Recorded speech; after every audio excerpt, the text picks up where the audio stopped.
So how are you today? Great. Yeah, I'm finally having kind of a relaxing day. We've had a lot going on here. So, yeah, really good. Let me, so, I don't know how far into this you want to go, but I know you from your days in Vixen, obviously. As a kid, I clearly remember On the Edge of a Broken Heart being a huge hit and everything. So I kind of want to, just for a lot of our followers and fans might not, have that memory. So what I would like to do is have you just kind of start with, your history and how you got into music, and maybe, as far back as you want to go. Sure. I mean, I was always, since I was little tiny, music had an effect on me. It could change my moods, and I was always moved by it. And, as I got older and started to learn how to play guitar and how to play piano and started singing, I just loved every second of it. I loved writing songs and performing and singing and playing. It's always been such a huge part of my life. Mm. And then I moved to the Los Angeles area at one point. I mean, other things happened in school and stuff, but you don't want to hear that. When I first moved out to Los Angeles, I was in a bunch of different bands. I was in some original bands. I was in some cover bands. We would play, like top 40 hits kind of thing. Mm-hmm. And I was working at Guitar Center and just really kind of diving into the scene. And then at one point I met the manager for Vixen, and, he was talking about, oh yeah, I think, you'd be great for this band that I manage. So he came to see one of our shows and he said, yeah, I'll bring the band with me. And I'm looking around, I'm looking for like musician looking dudes, and didn't see any. And he goes, yeah, they're sitting right there at the bar. And it was Jan and Lori and, the rest of Vixen at that time. And I was like, oh, okay, they're female musicians. Awesome. So we got together. I learned a couple of their original songs, and they actually learned a couple of mine, which was really cool. So, we went through and we played all those songs, and we got along great, had a good laugh. And that's where it started. We just played only original music. We'd spend afternoons writing and rehearsing. And then we would go out and play a lot. We would go all over the country, playing ballrooms and anywhere from like just a few people. There were nights where there were literally 5 people in the audience. There's more people on stage than in the audience. Yeah. And the nights where, they'd put up posters and a few hundred people would show up. So we would just do that off and on. Then we'd come back, write some more songs, go out and play them, come back, write some more songs, go out and play them. And then we decided, okay, we gotta stick around, and we need a manager. We need to try to get signed. We need to make some demos of all this music we've been writing and playing. So we stayed in the Los Angeles area, and we got stupid day jobs, but it was enough to keep us going. And we found Left Bank Management, who at the time only had a couple of artists. They had Richard Marx and Jeff Lorber. I think that was it. Now they're huge management company. But at the time, only had a couple of people, and we made a couple demos. They shopped them around. We played a bunch of local stuff. The Sunset Strip scene, we kind of started to get into that scene. And got some attention and got the attention of some labels, and we ended up getting signed with Manhattan EMI. And then as soon as the album came out, we started touring as an opener for, some big bands. We opened for Bad Company, and then we went to Europe and did the Scorpions, and came back and did part of the Aussie tour. We did a little slice of the Kiss tour. Slaughter was going somewhere in Europe or something, so we did a week of that tour, Hot in the Shade, and it was amazing. It was just like, whoa, what is happening? Great. Hope it never stops. Dreams manifesting into reality. Exactly. Goosebumps and stuff every night. It was great. That's amazing. To rewind a little bit, I read that your family was part of the LDS faith, and that's kind of, I grew up in Utah, so that's something I'm very familiar with.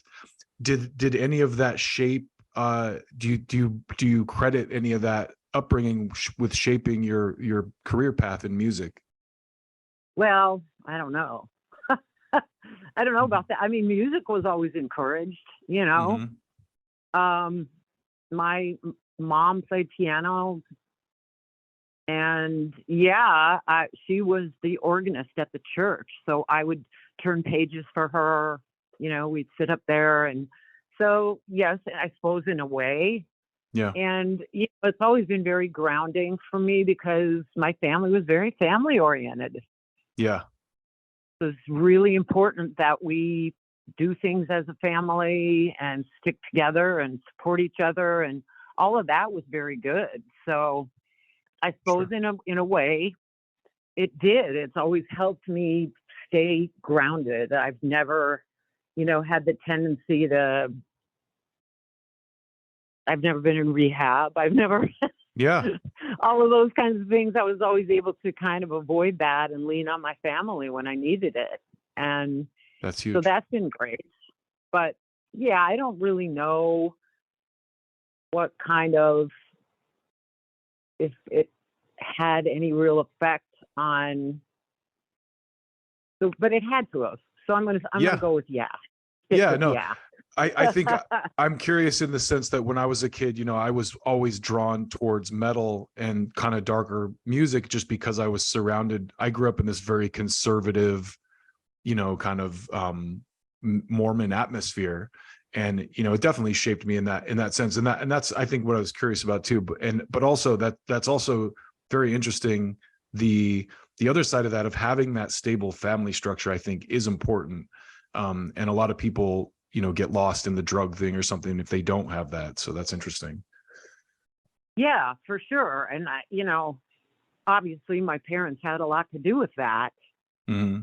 So, and they were Mormon. So, I mean, we got to a certain age where my dad especially was like, no, you're old enough. You don't have to go to church. You don't have to do anything you don't want to do. You make up your own mind. That's awesome. So we were fortunate in that way too, that even though that's how we were raised in the Mormon faith. Once we got old enough to make decisions, we were allowed to. So you weren't forced into it. No. After a certain amount of time, like junior high, even, my dad I was like, I'd rather go skiing. Do I have to go to church? I want to go skiing. And he was like, yeah. Go ahead. That's awesome. Fresh powder. I need to get on the mountain. I like your dad.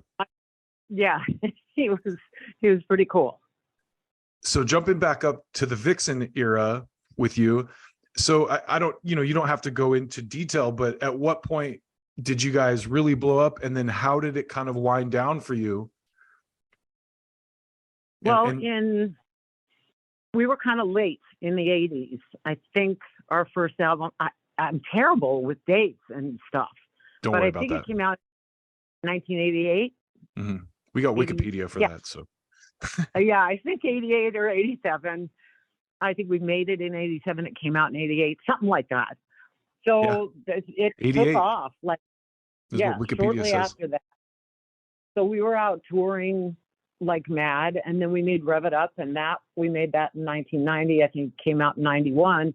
And that's when things started to change in the music business. Mm-hmm. You know, our genre of music was no longer popular. Yeah. The grunge stuff had, you know, taken over. So that's when the wheels started to come off, because we didn't know what to do. Yeah. You know, we started having internal problems because we couldn't decide how to proceed. It's like, well, we can't make the same kinds of records because nobody will buy it. Nobody wants to hear it. So, you know, everybody had their own ideas about, well, we should do this, we should do that, we should, you know, whatever. There was a lot of that going on. And we got dropped by our label. Mm. So we had to shop for a new deal. And there was so many other things going on that were not pretty. So we ended up dissolving the band. We had a meeting at our business manager's office and disbanded the band. Wow. It's interesting. Yeah. We were just talking about Metallica in the 90s, how they kind of went alternative a little bit. And it's almost the same thing. It's like, not that they even needed to, but there was a lot of backlash from their fans for that. So that had to have been a tough time for a lot of bands when there was that sea change. And it was kind of like, do we kind of like try to alter our image and try to change with the times, or do we keep doing what we've always been doing and hope it works? You know, it had to have been difficult. Yeah, and you can't win in that situation because your hardcore fans will say, well, I don't, why are you doing that? I liked you guys doing what you were doing before. And, they're just say you were jumping on trends and right. stuff like that. And then if you don't, and you put out the same exact type of music you were doing before, then that's not going to work. You can't get it out there. No one would sign you. Yeah. No one would give you the opportunity. So I think a lot of displaced fans, like who maybe didn't like grunge, started listening to country because country kind of picked up where we left off as far as, the attitude of the songs and the catchiness and that kind of thing. Country music kind of started to absorb a lot of what we were doing, and they were rocking out. Sure. I was going to mention, actually, the song Drink on your new album has a very country feel to it. Well, it didn't used to, but yeah, it's a rock and roll song, but country started sounding a lot rock and roll. So that song, which is really kind of a 70s, party song, I guess, has a country sound to it. I could hear that almost like the Eagles or something. I could hear that vibe as well. So I don't want to get too far ahead though. So okay. Once you get to the end of Vixen and that band dissolves, talk about your career post-Vixen. And because I know that you guys kind of got back together later on. So I guess talk a little bit about that era and where did you go when the wheels came off of that? Right. We just everybody went off doing their own things. I did a project with Cher for a while from Vixen. Oh, wow. Kind of a bluesy 70s-ish kind of Black Crowes meets a girl band kind of sound. Mm-hmm. And that that fell apart. We couldn't agree on a guitar player, and things were pretty rough, like from a personal level too. What was that band called? First it was called, we didn't ever really get a name. Oh, okay. We were still kind of in that phase. We had about, 6 or 7 songs. It was kind of still in its infancy. Gotcha. But we had some interest from John Kalodner at Geffen. Yeah, because I love the Black Crowes. So when you said that, I was like, oh, I want to hear that. Yeah, so we had some interest, some record company interest from John Kalodner at Geffen, and he gave us a demo deal to record some more songs. So we recorded a couple more songs, came back. He goes, yeah, okay, this is great stuff. Let's do this. I'm going to sign you guys. We're like, yay. I am not kidding you. By the time he goes, go down to legal and, call your lawyer and they'll work out all the details. By the time we got down to legal, deal was off. He changed his mind. Wow. We were like, oh my God, the music business sucks so bad. It sucks so bad. That's terrible. It was just we just got blown up like a giant balloon and then just completely deflated walking down the stairs. It was horrible. That's so Hollywood. Yeah, it was just a mess. So we ended up, not doing anything. I ended up moving to Connecticut for a while. And at that time, I was just playing golf and hanging out with my dog and kind of soul searching and figuring out, I would play acoustic guitar. I didn't even plug a guitar in during a lot of that time period. I was kind of writing my own little songs for myself. And then I, decided, well, maybe I should work on some solo material. So I did some recording, flew to LA, did some recording. And I wasn't really happy with it. So nothing really happened there. And then at one point, oh, geez, my memory's bad. We got back together and did a summer of touring somewhere in the 2000s. Okay.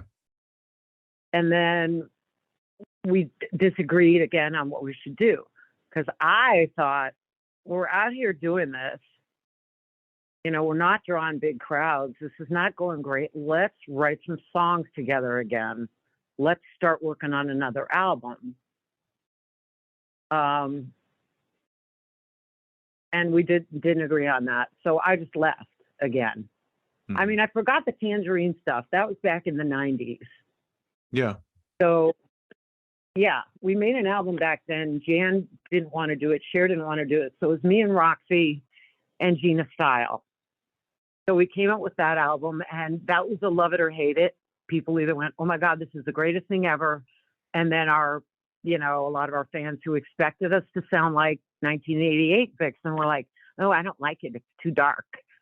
Oh, wow. And Can people listen to this on streaming? Is the Tangerine record up on streaming services? Oh, yeah, absolutely. Awesome. Yeah, it's out there.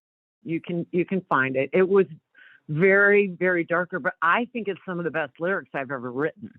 Wow. See, I've never heard of that. I want to listen to it now. Yeah, very intense. And, some people thought it sounded a bit grungy, which maybe it does, but I loved like Stone Temple Pilots, Soundgarden. I loved some of those bands. It affected me.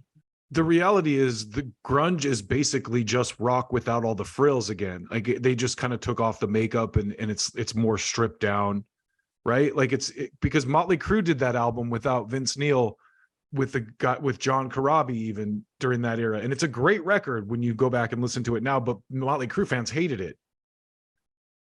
Oh, I know. And to me, it's my favorite. Yeah. And so I'm curious to hear the Tangerine stuff. I didn't even know about it. Yeah, no, check it out. Cause there's some good stuff on there, and it's the same kind of thing. It is us. It is Vixen, but yeah, it's stripped down, no keyboards, just loud guitars, loud drums. Love it. I did some different melodic things for sure. But there's some cool stuff on it. And Gina Style is a badass guitarist. Some of the solos and stuff, when I go back and listen to it, I go, oh my God, she's awesome. So check it out. Yeah. Yeah, I'll definitely go give that a listen. It sounds interesting. So anyway, that happened in the 90s. 2000s, we kind of got back together. We did the Voices of Metal tour. It was Vince Neil, Slaughter, and us. Wow. And yeah, halfway through, Roxy and I bailed because it was falling apart. We couldn't agree on what to do. I'm like, we're sitting out here. This is stupid. Let's go home. Let's write. Let's do something new. And Jan didn't really want to do that. So she sort of reformed, got replacements for me and Roxy and Cher, and continued on without us for a little while. And during that time, at one point, I went back to college. Wow. I got a degree in dental hygiene, and I started doing that because I wanted to start a family, and I didn't want my kids to be subjected to, the fickle music business. I wanted to make sure I had something solid. So I've been doing that ever since, off and on, a couple days a week, a few more days if I need it, need more money, work more, want to do more music, work a little less. It's worked out great. That's awesome. So I did that. Yeah. And then, fast forward, we got back together. Well, we were trying to get back together, the original Vixen. Mm-hmm. the 1988 Vixen. And unfortunately, right as we were going to make an announcement, we found out Jan had ovarian cancer. Oh, wow. So that's just awful. And afterwards, of course, we didn't know what to do at that point. But I talked to, some people who were very close to Jan. And they said, we think she would want you to continue on, continue her legacy of Vixen, and honor her by playing those songs and keeping it alive. So we did. We decided to do that. So we got, everyone but Jan, of course, and we got Gina Style, and then we started playing some shows and tried to start writing. And that proved to be difficult. Again, there were creative differences. People didn't like this song, or this person didn't like that song, or that person didn't like this person's style of writing, and this person, it wasn't constructive. There was a lot of obstruction going on. Mm-hmm. And so, we weren't able to do that, but we still were playing shows and, having a good time on the road. And then, I don't want to get into this part, but it was decided to fire Gina Style, and I didn't agree with it at all. I was a hard no. Mm-hmm. I was like, no, she's amazing. Why would you want to get rid of her? And granted, I understood she was a handful and it was a lot to deal with, but in my opinion, well worth it and worth a sit down. Mm-hmm. Let's talk, let's figure this out. How are we going to get, everybody on the same page here? We can do this. But no, they didn't go for it. So that kind of took away some of my mojo. Mm-hmm. So I was upset. She's a good friend of mine and a great, talented writer and guitarist. So I was upset. So during that time, too, I had met Justin. Mm-hmm. And I definitely needed a creative outlet. And he was playing guitar. I heard some stuff I liked. I went down and it started this whole ball rolling. All of a sudden, the floodgates opened and we were writing songs like crazy. Just, they were flowing out of us. Yeah. So pretty soon we had an album's worth of material. So it's like, well, what do we do? So it's like, okay, well, this can be your first solo album.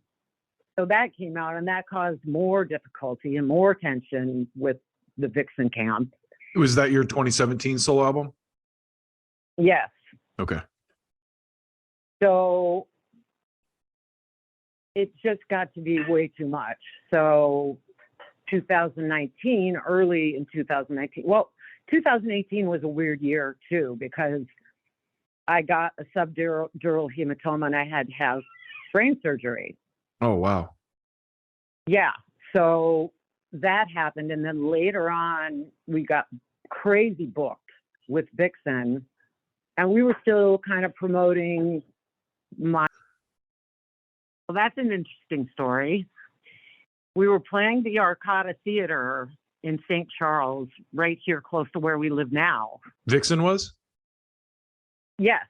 We Okay. were playing a show with Lita Ford. And Justin, who lived out here, was backstage. So we met that night, but we didn't talk a lot. We were both kind of shy. And, Sure. But there was a little spark. There was a little something going on there. Mm-hmm. So that we kept touring with Vixen. And then when we came back a year later to play another show around in this area, the Chicago area, he was there again. So then we really started talking more and kind of became friends. And then we just kept in touch over a few months of a lot of first it was Facebook messaging, and then we exchanged numbers. Then it was a lot of texting, some phone calls. And then we decided we needed to meet up. Mm-hmm. So we did. We met in Cape Cod, and both of us had no idea what was going to happen. So I had all these other plans just in case, you know, it got weird, or, you know, I knew he liked beer. So I had plans to do some breweries and things like that, just in case it wasn't the chemistry that we kind of thought it would be.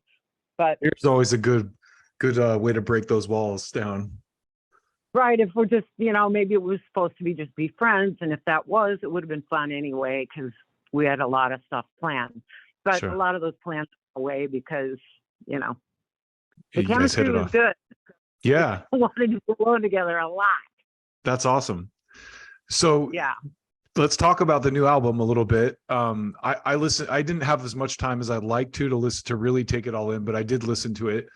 And you know, a couple of my notes, I had 85, probably of all the songs I heard, sounds the most like it could have been a Vixen track.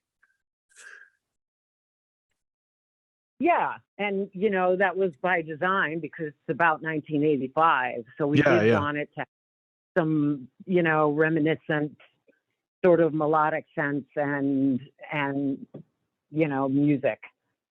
So yeah, that makes sense.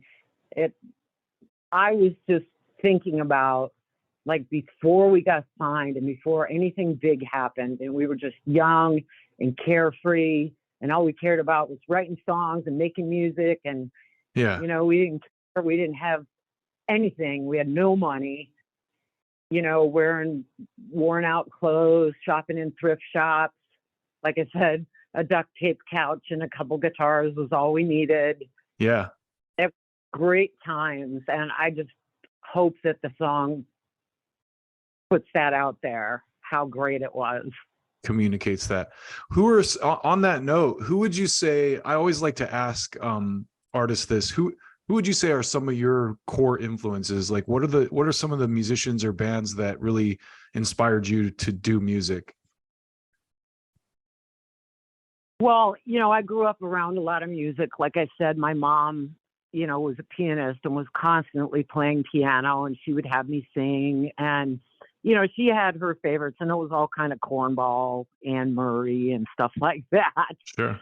But, you know, I was still learning how to sing, and I didn't care. Yeah. She would just like, come on, let's, you know, sing the song for me. So she kind of nurtured that. And then when I got old, and then she had me take piano lessons. Of course, she taught me a little bit, but then she was like, I think it'd be better if you have a different teacher than your mom. So I took piano lessons for a while and learned, you know, some basic piano skills, but I really wanted a guitar. So eventually she said, okay, but you have to continue with your piano lessons, but we will get you a guitar too. So when I started playing guitar, that was when everything changed. I was like, oh, this is it. I love this. So I started, and mostly at first, though, it was as an accompany thing, you know, just I could play and sing and I could take it anywhere. It was great. And then I just started writing songs and getting a little more serious about that kind of stuff. And then when I started like listening to music for myself, I definitely was leaning into sort of a rock thing. I loved Aerosmith and Zeppelin and bands like that. And as far as singers, my mom had Aretha Franklin's greatest hits. And I loved her. I just loved her attitude and her sassiness. And, you know, she was aggressive enough, but still had like a feminine snarl about her. I just loved her. And of course, Janis Joplin. Loved her. So vocally, those were like things that I really kind of latched on to. And then, of course, the first time I heard Heart, I was like, that's it. Ann Wilson. That's what I want to do right there. That's awesome. And I was in, I think I was in junior high around then, 13, maybe 14 years old. And that's when things really got going. And then I got the first Boston album. So, yeah, I'm glad people are still, attracted to music that's not all machines. Yeah, I think that, like I said, I feel like I even see it with the younger generation, with my son's generation. There's definitely a hunger for real music, because they've just been inundated with all this processed garbage for so long. What would you, so I don't want to keep you too long. What would you share with fans about your new record? Like what, just talk about what you're trying to get across with it, and what you put into it, and all that, for a couple minutes. Well, I'm hoping that, as you get a little older, you get wiser. So trying to impart some things that we've learned, from life.